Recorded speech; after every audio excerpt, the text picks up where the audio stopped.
Assalamu alaikum. Welcome to Naim's Virtual Academy. Today we will discuss Cabinet Mission Plan. Cabinet Mission Plan 1946.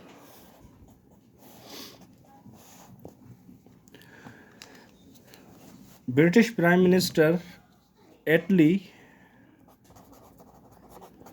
हुयो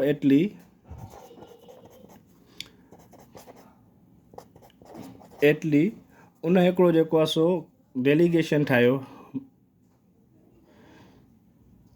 announced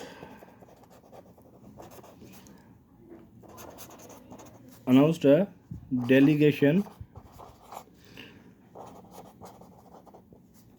of the most prominent British government officials. जॾहिं एटली prime minister थियो त उन हिकिड़ो जेको आहे सो delegation जेको आहे सो जेके ब्रिटिश जा मोस्ट प्रोमिनेंट ऑफिशियल्स हुआ उन्हनि जो मां हिकिड़ो डेलीगेशन तयारु कयो सब कॉन्टिनेंट इंडिया मोकिलण लाइ त जीअं इंडिया में जेके कॉन्स्टिट्यूशनल इशूज़ अञा ताईं हलनि पिया उन्हनि खे जीअं रिज़ॉल्व करे सघिजे। हाणे उन्हनि में डेलीगेशन में केरु हुयो? हिकिड़ो लॉर्ड पैट्रिक, ठीकु आहे, लॉर्ड पैट्रिक लॉरेंस जेको आहे सो केरु हुयो? Secretary of state for India, ठीकु आहे। ॿियो जेको हुयो ॿियो मोकिलियो जेको आहे सो स्टेफर्ड क्रिप्स, जेको 1942 में क्रिप्स मिशन में बि हुयो। स्टेफर्ड क्रिप्स, ठीकु आहे। हाणे उन वक़्तु जेको आहे सो स्टेफर्ड क्रिप्स छा हुयो? उन वक़्तु जेको आहे सो स्टेफर्ड क्रिप्स जेको प्रेसिडेंट हुयो ब्रिटिश ट्रेड बोर्ड जो या ट्रेडर्स बोर्ड जो, ठीकु आहे। ऐं टियों नंबर जेको आहे सो हुयो एवी एलेक्जेंडर,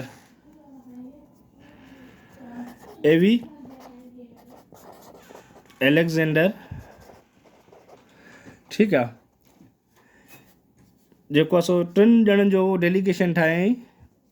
लॉर्ड पैट्रिक लॉरेंस जेको आहे सो secretary of state for India हुयो, स्टेफर्ड क्रिप्स जेको चेयरमैन बोर्ड हुयो हुनजो ब्रिटिश ट्रेडर्स जो, ऐं एवी एलेक्जेंडर, ठीकु आहे। उन्हनि खे हिकिड़ो मिशन ॾिनई, तव्हां जेको आहे सो इंडिया सभु वञो ऐं जेको आहे सो उन जा जेके इशूज़ आहिनि उन्हनि खे रिज़ॉल्व करण जी कोशिशि कयो, ठीकु। हाणे इहो जेको आहे सो डेलीगेशन जेको हूंदो आहे कैबिनेट मिशन प्लान वारो डेलीगेशन जॾहिं इंडिया में अराइव कॾहिं थींदो आहे? मार्च 1946 में इंडिया पहुचंदो आहे, ठीकु। कैबिनेट मिशन प्लान मार्च 1946 में इंडिया पहुचंदो आहे। उन जा जेके प्लान्स हूंदियूं आहिनि उन जी रिकमेंडेशन्स हूंदियूं आहिनि, कुझु रिकमेंडेशन्स खणी ईंदा आहिनि। रिकमेंडेशन्स छाजे लाइ खणी ईंदा आहिनि? त जीअं मुस्लमान जेको आहे हाणे पंहिंजी आज़ादी ते तमामु घणो फोकस पिया कनि, ज़ोर पिया भरनि त पाकिस्तान ठहणु खपे, ठीकु आहे। ऐं कांग्रेस जो इहा ई डिमांड हुई त मुस्लमान ऐं हिंदू जेको आहे सो हिकिड़ी यूनियन इंडिया में गॾु रहनि, ठीकु आहे। जंहिंजो जेको आहे सो हिकिड़ो सेंटर जेको आहे सो इंडिया हुजे, उन में जेको आहे सो पॉपुलेशन जे वाइज़ जेको आहे सो एरिया जेके आहिनि उनखे स्टेट करे उन्हनि खे सेपरेट कयो वञे। पर मुस्लमाननि जेको आहे सो उन जी उन डिमांड ते न पिया हलनि, उन ॻाल्हि ते न पिया वञनि। मुस्लमान हाणे चवनि पिया कंप्लीट जेको आहे सो सेपरेशन या कंप्लीट आज़ादी खपे, पाकिस्तान जेको आहे सो असांखे ठाहिणो आहे। हाणे कैबिनेट मिशन जेको आहे सो आयो जॾहिं इंडिया पहुचे थो त उहो रिकमेंडेशन्स खणी ईंदो आहे त जीअं ब्रिटिशर्स जा मसइला जेके आहिनि हिन जा इंडियन्स जा मसइला जेके आहिनि उन्हनि खे हल करे सघिजे। हाणे उन्हनि जूं रिकमेंडेशन्स कहिड़ी हूंदियूं आहिनि? ठीकु आहे। हाणे उन्हनि जी रिकमेंडेशन जेके हूंदियूं आहिनि, नंबर 1 रिकमेंडेशन जेका उनजी हूंदी आहे त Indian union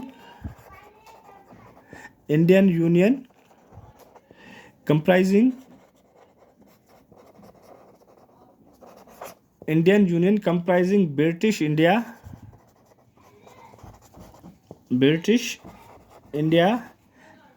and princely states,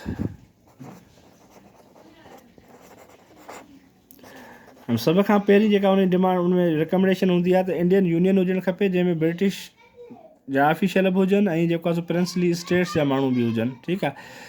छो जो ब्रिटिश जेको आहे सब कॉन्टिनेंट मां वञण जे कंहिं मूड में हुई कोन। उहा चाहे पई त जेको आहे सो इन्हनि खे पाण में अञा थोरो डिवाइड एंड रूल जी पॉलिसी तहत कयां, थोरी जेको आहे सो इन्हनि सां जेको नेगोसिएशन्स वग़ैरह करे थोरो अञा वक़्तु जेको आहे सब कॉन्टिनेंट में वधीक स्पेंड करे सघां। छो सब कॉन्टिनेंट मां उनखे घणो फ़ाइदो पियो थिए, ट्रेड पियो हले, उनजो सब कॉन्टिनेंट जेके मिनरल्स हुया, रिसोर्सिस हुया, उन सभिनी ते ब्रिटिशर्स जो कब्ज़ो हुयो। ॿी जेका उनजी रिकमेंडेशन हुई क्रिप्स मिशन जी, पहिरीं रिकमेंडेशन छा हुई त हू चयो पिया इंडियन यूनियन हुजे, माना यूनाइटेड इंडिया हुजे। उन यूनाइटेड इंडिया में ब्रिटिशर्स जो हूंदा, ब्रिटिशर माना जेके इंडिया ईस्ट इंडिया कंपनी वारा या ब्रिटिश वारा जेके हूंदा, ब्रिटिश वारा बि हूंदा, इंडिया वारा बि हूंदा ऐं प्रिंसली स्टेट्स जा नुमाइंदा बि हूंदा, ठीकु आहे। पर उनजो सेंटर जेको आहे यूनियन हूंदो। ॿी जेका हुनजी डिमांड हुई, जेको हुन चवनि पिया सेंटर जेको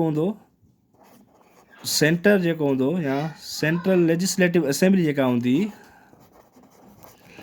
सेंट्रल लेजिस्लेटिव असेंबली जेका हूंदी उहा डील कंदी, will deal the affairs of foreign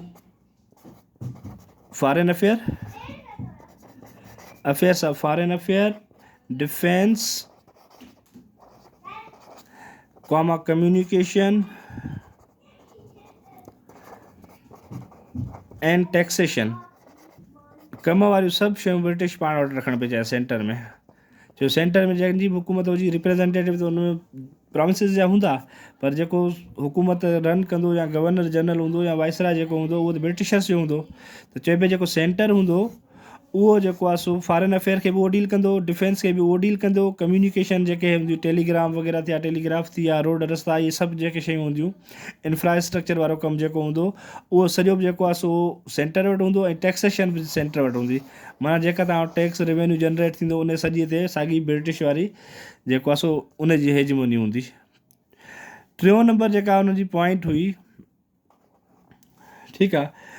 हाणे जेको आहे सो फॉरेन अफेयर छॾियो, डिफेंस छॾियो, कम्युनिकेशन छॾियो, टैक्सेशन छॾियो, उन खां अलावा जेके सब्जेक्ट्स हूंदा उहे प्रोविंसिस खे ॾिननि, ठीकु आहे। Rest of the subjects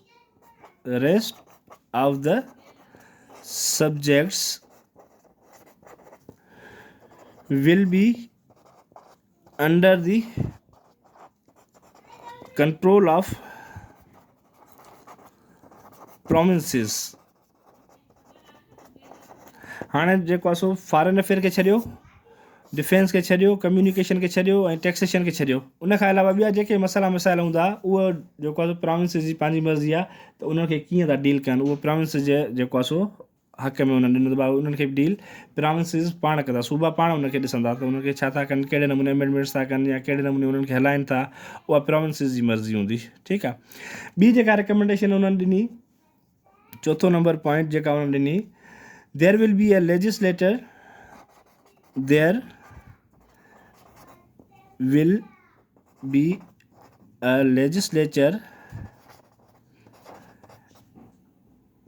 and executive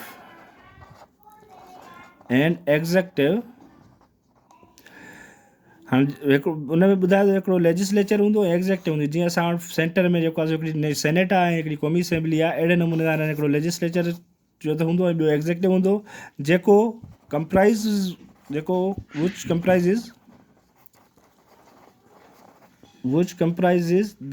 representative of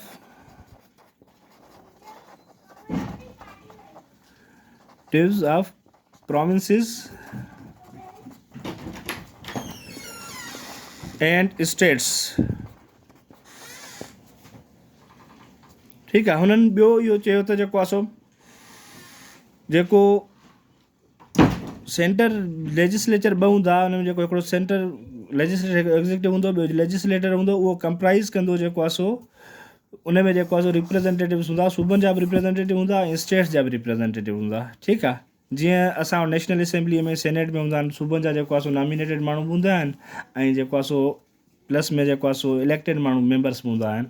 अहिड़े नमूने चौथो नंबर पॉइंट में उन्हनि जेको आहे सो इहो रखियो त असां लेजिस्लेचर ठाहींदासीं, हिकिड़ो लेजिस्लेटर हूंदो ऐं ॿी जेको आहे सो एग्ज़ेक्टिव बॉडी हूंदी ऐं ॿिन्ही में जेको आहे रिप्रेज़ेंटेटिव जेके हूंदा उहे सूबनि जा हूंदा ऐं ॿियूं जेके प्रिंसली स्टेट्स आज़ादु रियासतूं हूंदियूं उन्हनि जा रिप्रेज़ेंटेटिव्स हूंदा।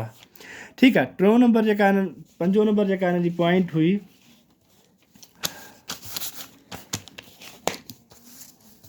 5 नंबर हिन जी जेका पॉइंट हुई उन में हो त no legislation on communal basis, on communal affairs, माना जेके क़ौमी मसइला हूंदा जीअं मुस्लमाननि जा मसइला थी विया, हिंदुनि जा मसइला थी विया, सिखनि जा मसइला थी विया या लोअर कास्ट जा मसइला थी विया, उन्हनि ते का जेको आहे सो लेजिस्लेशन न कई वेंदी।